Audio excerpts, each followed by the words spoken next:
Are you ready for the MSPT? Because I'm Chad Holloway, joined by former MSPT Player of the Year, Kyna England, and we are here with the first ever episode of MSPT, the podcast. We're very excited to talk to you about all things MSPT. That used to be Mid-States Poker Tour, but now it is the Major Series of Poker, the Tour.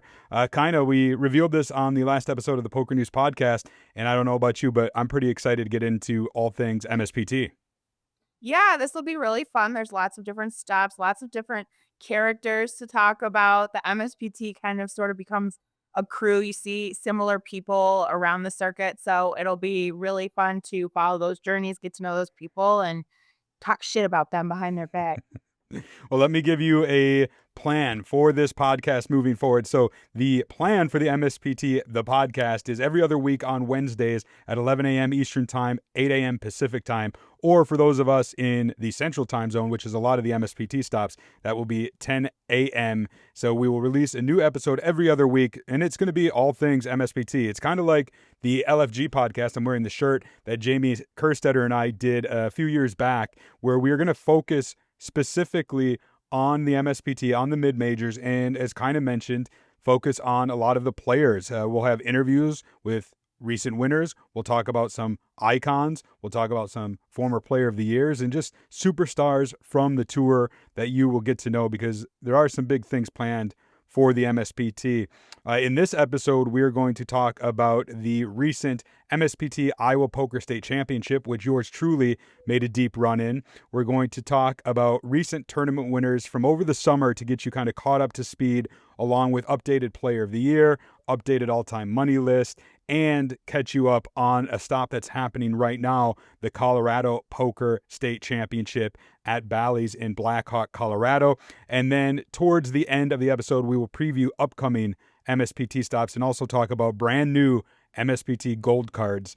Kind of before we get too much into it, why don't you tell those, we're going to get a lot of people who watched us on the PokerNews podcast come over, but there's going to be a whole new audience as well from just the MSPT. Myself, I work for the MSPT as the media director from 2016 to the end of 2018, so 3 seasons. But you have more of an impressive resume, shall we say. Can you tell the listeners and viewers a little bit about your history with the MSPT? Well, if you haven't seen me at an MSPT, then you haven't been playing very long, I guess. I don't travel around and play them as much anymore. But when they really started to pick up after COVID, I chased quite a few of them because living in the Midwest, there's not always just like a series right around the corner like there is when you live in Vegas. So I kind of followed a lot of those stops when they started to become fresh. Like I went to the first Riverside stop, which you got third in, and I got third in. And actually, I have some funny stuff to say about that stop when we get into it. But yeah, just like in 2021, they popped up in a whole bunch of new locations. So I kind of followed those circuits. I'd been to almost all of those locations for the MSPT. I'm really excited that they're gonna start coming out with some new stops that we can go and visit. But in 2021, I went to so many. I tried really hard, and I was Player of the Year for 2021, which was great. And here's my trophy. The trophy. He will be on the podcast also. And so yeah, that's my relationship with it. I know a lot of the people. A lot of my friends like to play them. I still like to travel out to them, see a lot of the homies that I used to play with all the time back in the day. So it's great fun. I'm looking at your profile right now on MSPTpoker.com. They have a great database. This is one thing that they've done from the get-go is keep track from the start of the season 1, which was back in December 2009. So all the way here till season 16, they've kept a full database. It's almost like its own personal, the Hendon Mob, but for MSPT players. And according to your profile, you have 18 main event cashes, 4 main event top 10 finishes, and a MSPT win, which came at the Canterbury Park in Shakopee, Minnesota, back at the end of 2021. Fun fact, that's the first ever card room I played in. We drove over from Wisconsin and played there. But you must have an affinity in your heart now for Canterbury Park. I do. I like it. I liked playing there, but they don't have it there anymore. Now it's at Running Aces. But it was interesting because I went in December and it was full on snow. I went with my friend Sarah.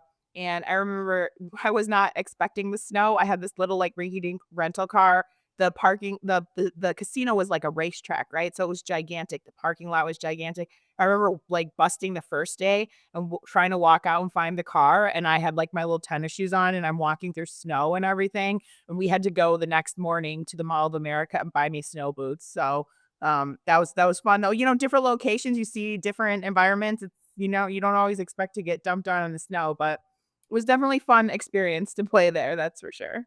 I was actually at Canterbury Park back in 2009. Was the first ever MSPT stop. It started out as the Minnesota State Poker Tour because if you remember back in 2007-8, the Heartland Poker Tour kind of controlled the poker scene in the Midwest, and they kind of outgrew themselves, if you will. They started going to California and other places and left a void here in the Midwest. And so Brian Molesky and some partners started the Minnesota State Poker Tour. It was a big success, so much so that a casino in Iowa said, hey, how would you feel about coming down here and, you know, hosting an event? I think it was at Meskwaki. And they said, sure. But it can't be the Minnesota State Poker Tour if you're going across state lines. Hence the, becoming the Mid-States Poker Tour. A lot of players confuse that for the Mid-Stakes with a K, but it was Mid-States with a T until a rebrand, I think it was late last year, to the Major Series of Poker, the Tour, which is now Major Series of Poker, the podcast, or the MSPT, the podcast, as we're going to call it, presented by PokerNews. Let's talk about a recent stop. The one that I went to that you mentioned was the Iowa Poker State Championship at Riverside Casino. This is a fun one for me because back in 2022, I finished 5th in the tournament for like $50K, and I one up myself. Not one up, two up myself. From 5th to 3rd. Good job. Have you been there? Have you been to Riverside? Oh yeah, that's I got That's right, you third said, in that one too. So the first time they had it was right after COVID in 2021. It was like things had just opened. So it was March too. I think it was right after my birthday. It was like the end of March, early April. I can't remember. So I drove there with a friend. I had just finished having COVID too. So I remember I couldn't taste anything or smell anything either. But when we went, it was the first big poker tournament they were having, and they were not ready for the volume of people that they got. It was massive because things were just opening up. They used to have these little chips they were just solid color and they looked like Sesame Street. We were starting to refer to them as Sesame Street characters like Cookie Monster, Oscar the Grouch, like Big Bird, you know, and they were just colors and they didn't have denominations on them. So you had to like really remember which one was which and like put them in order. It was such a funny thing that was happening. I think shortly after they like got new MSPT chips, but that's a big thing I remember about that because they were sure not ready to see that volume of people show up. And I think it's been a big event ever since they Yeah. started. Yeah, it grew up to over 1,100 at one point. And looking back at yours was 862 runners, which is actually more than when I finished third last weekend. They had 815, so very similar, but yours was a little bit bigger. You also won more money. You won $73,782. I got $69,007. Do you know who won your MSPT when you finished third? Fucking course I do. It was Danny CPL. Like we could call him Danny Sexial, and he's just, you know, skyrocketed since then too, doing bigger and better things. But I remember when he busted me too. I think I jammed with King 9 suited or something. He was, you know, being aggressive. He was chip leader, and he calls me with Queen 10, and he busts me, and he goes, "Oh, but you made a good call, Kyna." I'm like, "Thanks, Danny." Means a lot.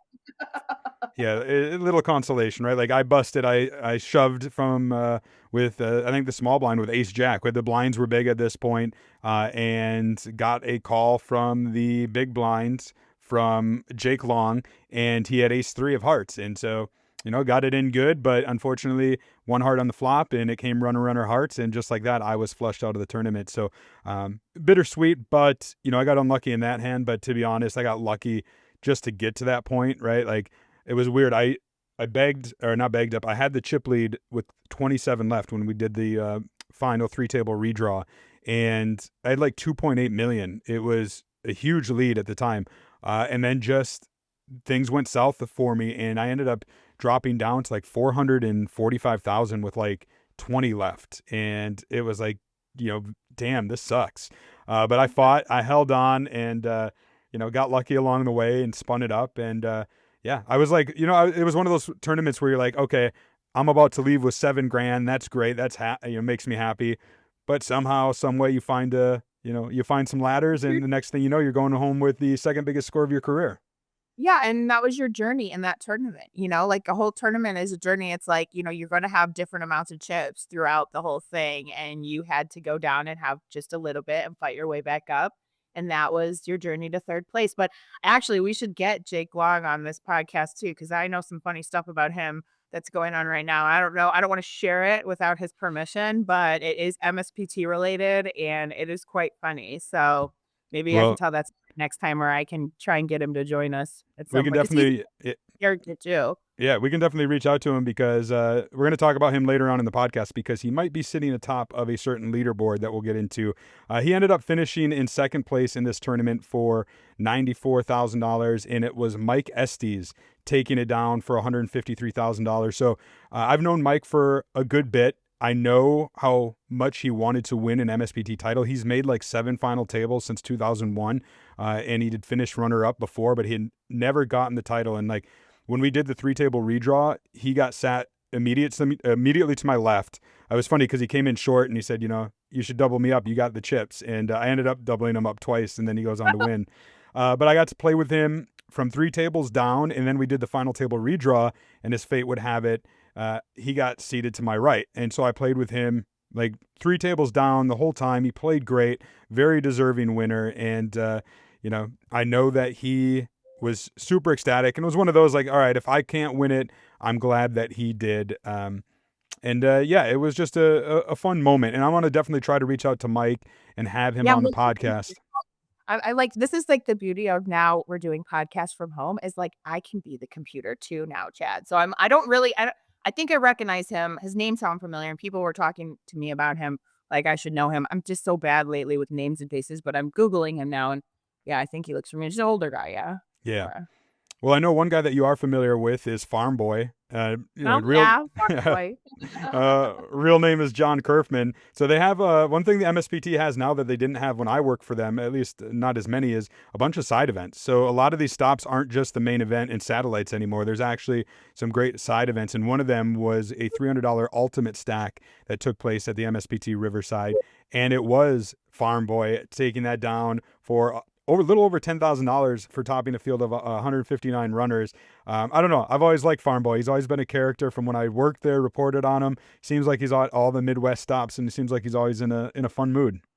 Yeah, Farm Boy is really funny. He's part of the crew that I frequently hang out with when I'm around the MSPT circuit for sure. Back to those side events. So that is such a great improvement for MSPT because I remember when we were going there, you always go with your friends, or like I was driving out there with like 4 friends from Chicago. We were carpooling or whatever. I mean, if you're not flying and you're not traveling by yourself, like I do these days, but before that would have been a nice thing to have, right? Like we have to sit around and wait for like Sarah to final table the main, and I have nothing to do. So it would be nice to have those side events on Sunday to play, something to do if you're already out of the main and you don't get to play day 2.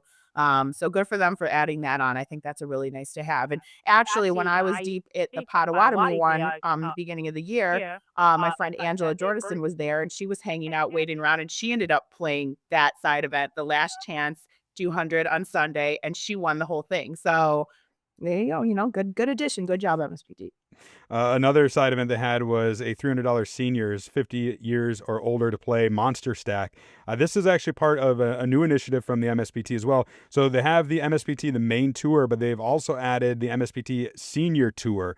So each stop will have a senior event. There'll be a whole separate leaderboard for the senior event, and there will be some prizes awarded for those who win the seniors event. I think they might also be doing a couple others. I need to get into the specifics of that. We'll dive into that in the next episode. But Willie should put a ladies event. I think the ladies event is one of them. I'm going to check on it. But I like what they're doing in that regard. Having a whole leaderboard and just gives more people more skin in the game. For instance, William Henricks, who topped a field of 172 runners in that MSPT Riverside Seniors event for $11,378, and he won his first gold card. Gold cards, we're going to talk about it at the end of the episode. It's something kind of cool and exciting that the MSPT recently introduced with the help of Josh Reichard's input. And damn, I almost won one, fell 2 spots short, but we're going to save that for a moment. We're going to talk about that at the end of the episode, but they're pretty cool. You're going to want to hear more about those. And this will be the time, because I've noticed it looks like you're wearing your Tilted Compass hoodie. I am. Hold on. I'm trying to make this background. The sun goes down and it gets freaking dark in here. Can you still see me okay? Am I all right? Yeah, I think you're fine. Okay. Yes, I'm wearing my Tilted Compass hoodie. Woohoo. Tilted Compass is partnered with MSPT to create all their merchandise that you can usually buy at the stop. They are a backpack company though, so if you need a new cool backpack, I should have mine on go. Next time we plug it, I'll show you all the cool things about my Tilted Compass backpack. But they sell backpacks tailored to professional gamblers. So there's charger included, there's GPS tracking, there's lots of secret pockets. It's not easy to open and access, unless you take it off and get into it. So check out their gear if you want some fun sweatshirts or a cool new backpack. I think it's Tilted Compass, whatever, link in the comments below. But use code Kyna for 15% off if you order anything. Or you can find them at the stops. If, when you see us at the stop, I'm sure some of them he'll be there to set up and sell some gear. Yeah, I just saw Kyle and Britta at the MSPT Riverside setup. I had some great stuff. They didn't have a hat in my size, so I'm going to order. They have a really cool MSPT block style hat. And then I told you, off the air, we're going to have to, now that we have the MSPT, the podcast, they're going to have to come up some merch for us, right? some podcast merch. We need some MSPT podcast gear. I like the idea of doing us in cartoon faces. Didn't you guys do that too? We did. That would be fun. Cartoon Kyna and cartoon Chad, and I have my glass of wine. And Chad has his computer. I do like that idea. I'll have to look into it. And hopefully maybe those folks at Tilted Compass will be willing to give us some items to give away on the podcast from time to time. Definitely want to do some giveaways on this show moving forward. Before we talk about some upcoming stops, I thought it'd be fun to take a look back at some of the MSPT stops that took place this summer. We're all focused on the World Series of Poker. All our attention was there, but the MSPT actually held one big event right before the WSOP and then 2 events at the Venetian during the summer. One of them was an $1,100 MSPT Venetian main event, 1,171 runners. It was won by Samuel Bifarella, and he took it down for $141,000 after a heads-up deal with Claudio Berlacu. One of the things that's different about these MSPT Venetians is it's not all the Midwest grinders that we know. Yeah, a lot of them go. You and I have played there before, but you get a lot of these other, especially during the summer, a lot of foreign players there. Yeah, the ones at the Venetian are always a different breed of people. People still go in and visit and to play them, but then you get a lot of the people that just already live here that are professional or what's the word I'm looking for? Recreational pros or pros that do this for a living. You see all of those guys, the same guys that you play with all the time here in Vegas. So it's a little bit different field. Whereas when you go to Iowa, you're seeing people that just love to come out and play, and they're excited to do something different on the weekend. So different crowds for sure, but doesn't make it any less fun or any less challenging. It's still a good stop and lots of money to be won. Yeah, exactly. Now, another event that took place was, like I said, it used to be the Mid-States Poker Tour, and then it became the Major Series of Poker, the Tour. And part of that is because the Tour is now going to have major events, right? So the first ever major took place during this past summer. It was the MSPT 1600 Heart Poker Championship. So each year there's going to be, hearts, spade, clubs, diamonds, these championship events. They're going to be at the bigger stops. They're going to feature, I believe, I think all of them right now are at least $1 million guarantee, because FireKeepers coming up is a $1.5 million guarantee. So these are kind of the premier events, and they debuted this at the Venetian, 1,051 runners. And this one actually did have a familiar face take it down. Do you remember who won this one? Josh Reichard. Josh Reichard won it. And I just texted him because I got permission. I wanted to tell the story about Jake and him. But yeah, we were there sweating him. They had it on the stream table. It was really fun. I watched a bunch of the final table, just sitting there, but then I went and played the 1100, and you can still watch it from the TVs while you play in there. And Josh crushed it like he did. He does. He came out and showed up as Josh and won the first one. So that was really exciting. He, Josh is one of the MSPT standouts. He won his first title back in 2013. I was there. I was actually at that final table. It was the MSPT at Ho Chunk in Wisconsin, my home casino. I finished fifth. He ended up winning it. And then he was the 2022 Player of the Year, the year after you won it. And wasn't he in contention the year you won it as well? Like seems like he's always in contention. Maybe it was the year after then. Yeah, it might have been the year after, like 2 times in a row, but it wasn't the year I was going for it. It was me and Taylor Howard. That's right. Well, Josh, won this past summer. It was only his second MSPT title. Of course, he went on to finish third in the WSOP Millionaire Maker in the whole chip dumping debacle that followed after his elimination. Kind of overshadowed his big win. But, Josh, always a crusher. He was down at the MSPT Riverside. He did not, I don't think he cashed or bagged made day two, but he was there the whole time because he was cheering on, I like to think myself, but I think he was there more for Jake Long, like you mentioned. So I'm curious what this story is about Josh Reichard and Jake Long.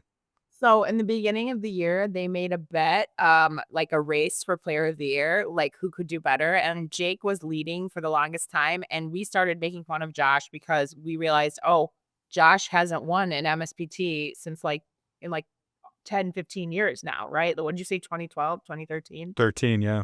So he's such a big MSPT like icon and a face of the MSPT, but he hasn't won one in more than 13 years. So we were needling him about that.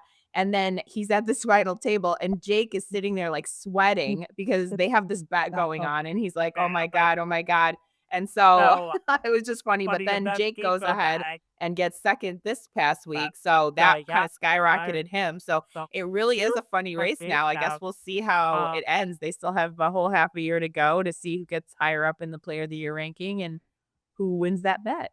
Yeah, it connects. We're going to talk about it here, the next story, but we'll jump to it right now. The Player of the Year current leaderboard. As you mentioned, Jake Long on top now thanks to his runner-up finish in Iowa, 4,791 points. And then you have Josh Reichard sitting in fifth with 3,750 points.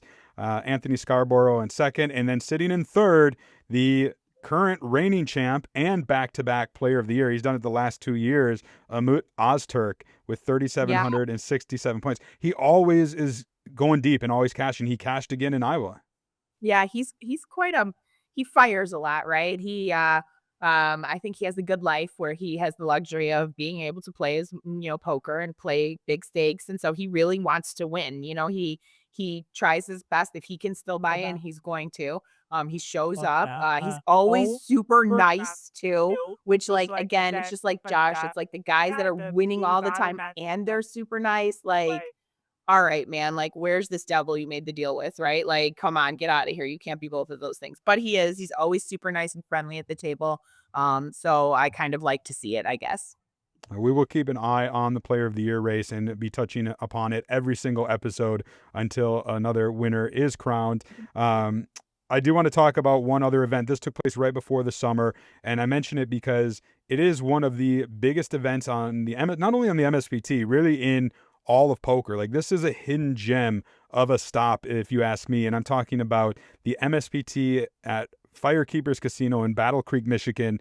Back in May, it was season 16 Michigan Poker State Championship. So this is the $1,110 buy-in. It got 3,040 runners, kind of like for an $1,100 in the Midwest. Like, when I started with the MSPT back in 2016, the stop was drawing like 400 or 500, and it's growing to over 3,000.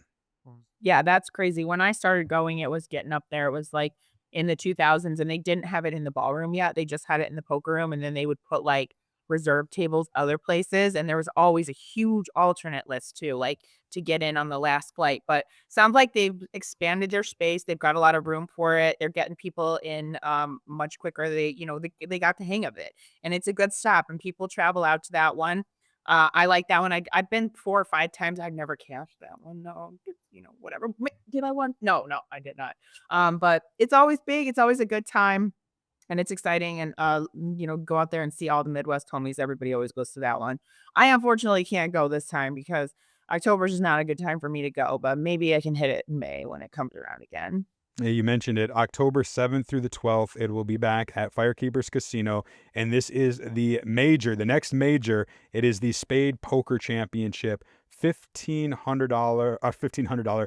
$1.5 million guarantee. So this is going to be a big one. They've got a slew of satellites that are going to start up here at the end of August, running all the way up into October. A bunch of side events. The schedule is up right now on PokerNews.com. This is an $1,110 buy-in, so the price point is staying the same. Again, it's going to be a massive field. I am planning to go over. Whether or not I'm going to play, I might be there to work, but one way or the other, I am planning to go over and be there for this one. It'll be my first major, and probably podcast from there. And that's going to be the great thing about this Kyna is we are doing this podcast remotely, so we can be anywhere, right? We could both be at a stop and do it together. You could be at the stop in Venetian. I could be at the one in FireKeepers. Who knows? There's so many more options, and I'm pretty excited about that. Yeah, this is gonna be really fun. I'm just like having studio anxiety though, like whenever I'm at my desk, I have all these like toys that I like fidget with because it's like I have the Talladega Nights syndrome, right? Ricky Bobby, like where where do where do my hands go? Here, So if you see me fidgeting, that's what I'm doing. I'm playing with all my toys We're over going to here. get you set up with a little bit more of a home studio as well. We're going to get you some equipment, make it look real nice, get some lights in there. Right now, and I'm probably going to have a little bit of a better setup as well, but like we wanted to get this thing off the ground because there are a bunch of MSPT stops coming up. We're going to get to that in a moment. Before we do, I got a trivia question for you about the MSPT. There is only one player, and I've known this since I worked for the MSPT and I've kept track of it up until now. There's only been one player to cash every single season of the MSPT dating back to 2009. Do you know who that player is? Okay, you asked me this earlier and I did not want to cheat, so I did not look it up, and I'm going to give it my best guess, and I'm going to say Pat Steele. Pat Steele is definitely a good answer, but it is the incorrect one. I think, he's Is a it John Michigan. Wallers? He's a Michigan guy, so I don't think he was there for the early days. Right? The MSPT was Minnesota State Poker Tour for a while, so it is an MSPT original. I'm talking about Dan Hendrickson, aka Mhm. DQ Dan. Not because he gets disqualified, but because he at least used to own a bunch of Dairy Queen franchises. Super great guy. He was at the MSPT Riverside this past weekend, but didn't cash, and it actually has Oh, yet to cash season 16. So that streak is in jeopardy, though. yeah, he better get on it. I didn't even know that Pat Steele was Michigan, and I should have thought. I mean, I would have all those Minnesota guys. Yeah, I wouldn't have guessed him. I don't really. I don't think I know him super well, but get on it, man. Come on. I no doubt he will. Like he's a MSPT champ a couple times over, I think. I want to also touch base on a couple of the MSPT leaderboards. If you go to MSPTpoker.com, they have a leaderboard tab where they have all kinds of different rankings. Like I said, this is one of the strengths of the tour, and one of them is the GOAT ranking. Now, this isn't GOAT like in Survivor where they take a GOAT to the end because they're easily sacrificed and beatable. GOAT means the greatest of all time, and there is a leaderboard for this on the MSPT, and the top points earner with 31,616 points is Rob Wazwaz. It's funny, Rob Wazwaz just finished runner-up for a WSOP bracelet in the $1,979 buy-in Poker Hall of Fame bounty event at the WSOP. I was there. He lost heads up, got very unlucky. And then I got to play with him at the MSPT Riverside. He made the final table. We played together quite a bit, and he ended up finishing, I believe it was in 8th place for yet another record-extending MSPT final table. He's an MSPT Hall of Famer. I'm assuming you're familiar with Rob Wazwaz being an Yeah, MSPT yeah. player, right? I played with him quite a bit. I call him because of my horrible Chicago accent. I call him Waz Waz, and I get uh, away. I don't know if you guys should, but I get away with it. I mean, I think I love Rob. He's got a great attitude. I've seen him take some bad beats. Like I said, he finished runner-up for a bracelet, and he did it with a smile on his face. Like a lot of people would be upset and bemoaning their luck, but Rob is always leading from positivity and being appreciative of things, and I just think it's really awesome. He's actually a WSOP bracelet winner. He took down event number 25, $800 no-limit hold'em for $358,000 at the 2022 World Series of Poker, and that actually came at the same WSOP, although it was about a month later. Rich Alsup won event number 82, $800 no limit hold'em deep stack for $272,000 to become a bracelet winner. Rob and Rich are good buddies. They're Minnesota guys, and they are MSPT crushers. Rich Alsup, another former player of the year, he sits second on the GOAT rankings with 26,516 points. And he also is the all-time money leader for the MSPT with $1,010,639. The only MSPT millionaire right now, though there are a bunch that are very close to getting there. You familiar with Rich? He's another one of my favorite guys. Yeah, I like Rich. I've seen to play with him a lot, for sure. So the GOAT is different than the icons, right? Are we going to talk about the icons? Because that's like the only list that I'm on. We can talk about the icons. They have a whole list for MSPT icons, and you are currently in 6th place. I looked with 1,600 points behind Rob Wazwaz, Carl Caradenuto, Josh Reichard, DJ Buckley, and then Uma Ozturk is up top. What is the MSPT icons for those who might not be familiar?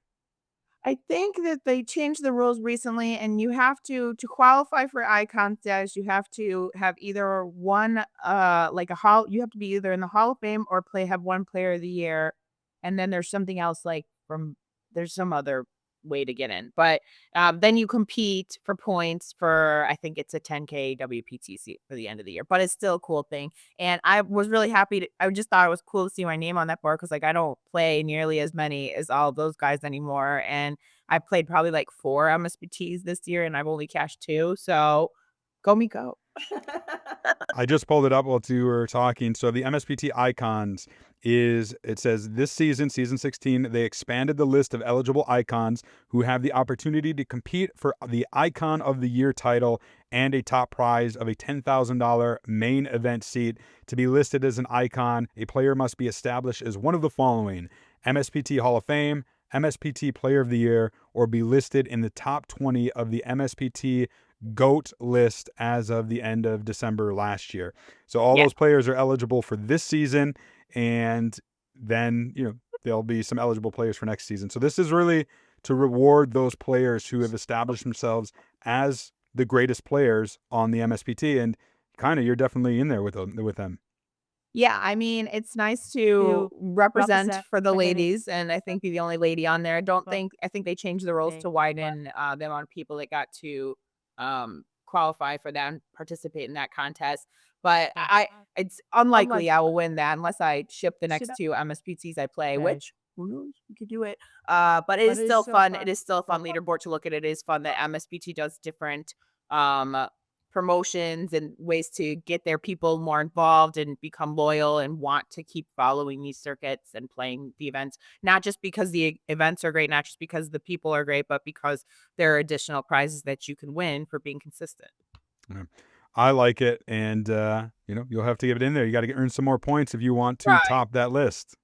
I'll be in Indiana in a couple weeks. I would love to have gone to the one in Colorado, man. I went to that one once. It's just like Colorado's Blackhawk is so beautiful. I want to get back to that one again at some point in time because just even being out there, the air is so clean and the view. And then it's a little like casino town. So you can go play the poker tournament and then like go around, walk around the casino town and visit the different casinos and stuff. It's really awesome. And I think they have little fairs there every weekend too. When we were there was some sort of like beer festival in one of the parking lots. So it's a great location. Check it out if you're able to. I really enjoyed that stop for sure. I actually agree with you wholeheartedly. It was one of my favorite stops when I worked for the MSPT because it's so unique. It's like an old mining town. It's built into like a gulch in the mountains just west of Denver. And I highly recommend it. It was always one of my favorite stops. And as fate would have it, it is taking place right now. The Colorado Poker State Championship is happening. There's been a slew of side events, which we'll get into in a moment. The main event is actually going to take place this weekend as we're recording this. So we won't be able to talk about it. We don't know who the winner is yet, but we will in next week's episode. As for some of the side events that have taken place, there has been quite a few of them, almost a dozen, I want to say, and I'm going to pull up some of the winners. So one of the great things is if you want to see all that's going on with the MSPT, you can head over to msptpoker.com. All right, so some of the winners, for instance, include In event number 3, it was a $200 monster stack. You had Jamie Christensen of Johnstown, Colorado, taking it down for her first gold card. You also had a winner in event number 4, another $200 monster stack, was John Ryan of Saratoga, Wyoming, taking it down for $5,800. A bunch of other winners in these tournaments that include Case Williams, Richard Burbidge, Barbara Vischer, Andrew Garcia, Sam McMaster, Colby Keir, Rich Dixon, Graham Griffin, Saad Vasquez. And yeah, you can check out, as I said, all these side event winners on MSPTPoker.com. And then, as I mentioned, next episode, we will recap whoever wins the Season 16 MSPT Colorado Poker State Championship. Wait, all those people you listed one side events? That were that many side events? There's a whole, like I said, these stops are including a whole full schedule of side events. So that's a lot of events. So you just listed like 7 people. And they're probably still happening as we're recording this. So that's awesome. Cool. Yeah, and there was a bunch that took place at the Iowa stop as well. I mentioned, Farm Boy and whatnot. So we'll try to give some love to the side event winners because it's not all about the championship events on the MSPT. There's still good money and gold cards to be won at other stops. Speaking of other stops, let's take a look at MSPTPoker.com. You can see a full list of upcoming stops. You mentioned one already, the Indiana Poker State Championship coming up in the Chicagoland area, August 12th through the 17th. You said there's a good chance you're going to be at that one? Yes, I am going to go home for a family thing. So I'll only be able to play on Friday. So fingers crossed. If you see me out there, say hi. Hope you're seeing this right now. There's actually an event every weekend in August, Grand Falls Casino, which is in Larchwood, Iowa. So that's essentially Sioux Falls, South Dakota. It's like literally a quarter of a mile across the border from Sioux Falls. I went to that one too, the first one that they had there too. Or I'm not sure if it was the first one, but I went to that one very early in 2021. And that's where I met Luke. Luke Blinder, if you guys know him. He is South Dakota's finest player. And boy likes to have a drink or two, and I like to have a drink or two with him from time to time. So I am a drink. There's the Hollywood Casino St. Louis coming up August 19th through the 24th. And then the end of the month, August 26th through September 1st, Jack's Cleveland Casino, 750 guaranteed main event there. I actually like that one. Cleveland is a fun town, and the casino there is very unique. Most casinos you go into were built from the ground up to be casinos, but this one was an old department store in downtown Cleveland that has been retrofitted to be a casino. I know it's just different from anything I've been in, and I really like it. Have you been to that stop? Yeah, I did. It's like multi-stories too. There's like a big downstairs, and then you go up the escalator, and there's like middle, and then there's upstairs. So you can tell, like, now that I didn't know that about the mall, but now like picturing it, and now, like the gift shop where you walked in, it looked like it was like little mall stores and stuff. So that makes total sense. But yeah, that's a nice stop too because it's so close to the downtown. You could get a hotel and like walk there from your hotel. Yeah, good stop.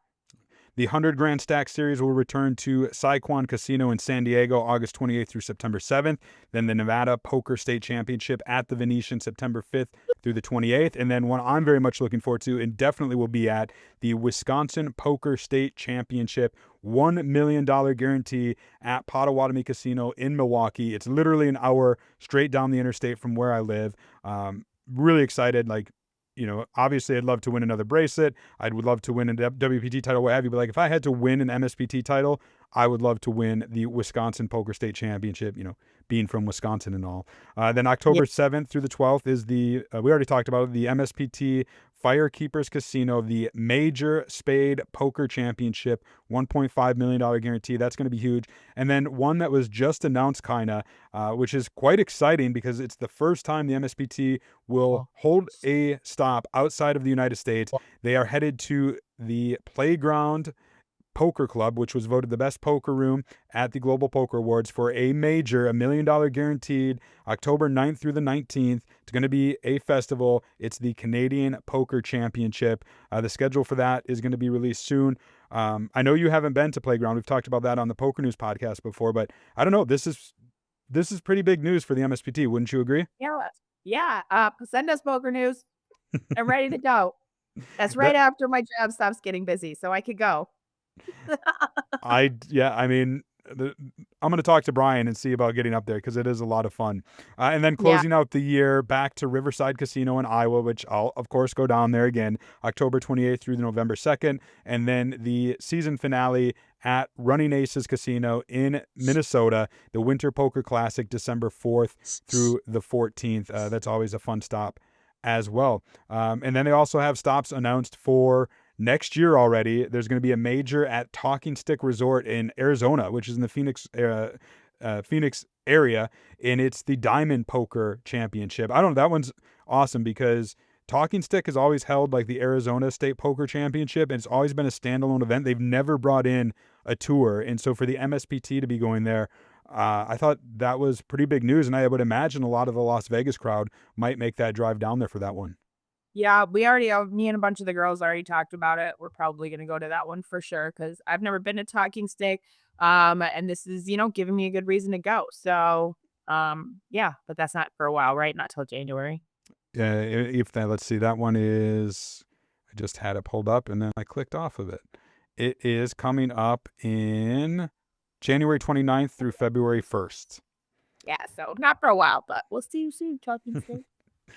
All right, kind of let's wrap up this first episode of the MSPT, the podcast, by talking about MSPT gold cards. We've alluded to them throughout this episode. It is something I actually got to see firsthand. I was like, what are these all about? They were at the MSPT Riverside. They, like sports cards are so popular these days. They get graded, they get slabbed. Well, these are like literal gold cards, MSPT gold cards that are slabbed that they are awarding to winners of MSPT series events with a buy-in of $200 or greater that are held throughout the year. These cards are meant to be highly coveted and collected, right? So when you win your first gold card, it is the Ace of Spades. And then if you win a second gold card, it's the Two of Spades, Three of Spades, Four of Spades, so on and so forth. So they're meant to collect. They were designed specifically for the MSPT by artist Joel Jensen. They are in a graded card case. They are just, I don't know, they looked pretty awesome. I thought they were pretty unique. As somebody who just has seen bracelets and trophies and, even belt buckles, like to see cards, it's like, how did somebody not think about that?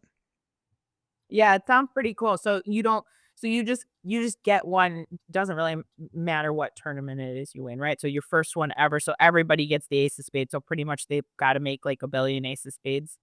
Yeah, so anybody who wins a side event or a main event, $200 buy-in or more. But there are some caveats, like you can't get one by striking a deal unless you're three-handed, and then you can do it. But like they wanted to make it a little more prestigious, and from what I understand, Josh Reichard actually offered his expertise and opinion on it, and that's what they ultimately went with in terms of how these can be awarded if they are part of a deal.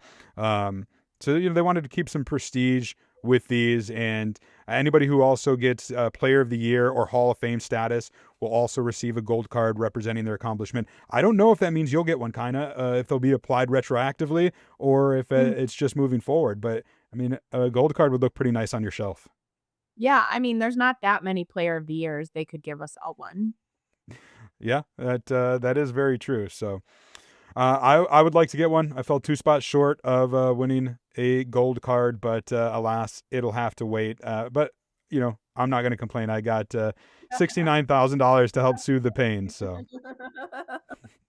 Yeah, it never feels good to come that close, though. I mean, it feels good, but you're like, oh man, wish I would yeah. have won. Well, this is just the first of many MSPT, the podcast to come. This is going to be part of the PokerNews family podcast. Now, of course, the PokerNews podcast airs weekly at 8 a.m. Pacific time every Friday, and we will be complementing that with the MSPT, the podcast. There'll be some overlap in between, but on this show, we're just going to focus on the MSPT. We're not going to talk about Phil Hellmuth or Phil Ivey or the Triton Poker Series or any of the big names Unless they show up at an MSPT, then we'll talk about that. 100%. And then next episode, we'll be back and hopefully get a guest. Let's try to, maybe line up a guest or two, kind of use our connections, some MSPT icons or goats, if you will, and, really get the players involved with this show and make it all things MSPT. Yeah, it's going to be fun. looking forward to it and looking forward to going to some more stops in the future. So. All right. Well, we are going to log off, but encourage you, since this is a brand new show, to do us a favor, like, subscribe, give us a review, only 5 stars, please. Leave some comments on the video as well. Myself and Kyna will strive to interact with you in the comments. Unless you're being an asshole, then we probably won't. So we're used to that already, and we don't need that. Let's keep it positive. So we're trying our best to say everyone's name right too. Okay. It should be a lot easier. We don't have to cover anything European related, but yeah. We'll have to wait and see. And we just debated how to sign off on this podcast because we wanted to differentiate a little bit from the PokerNews podcast. And so I think I'm going to harken back. I don't know if they still use this, but they did when I worked for the tour. I thought it was a great tagline. And so that's how I'm going to sign off, at least for this first episode. This is the MSPT, the podcast. I'm Chad Holloway, Kyna England. And remember, the MSPT is suited for players.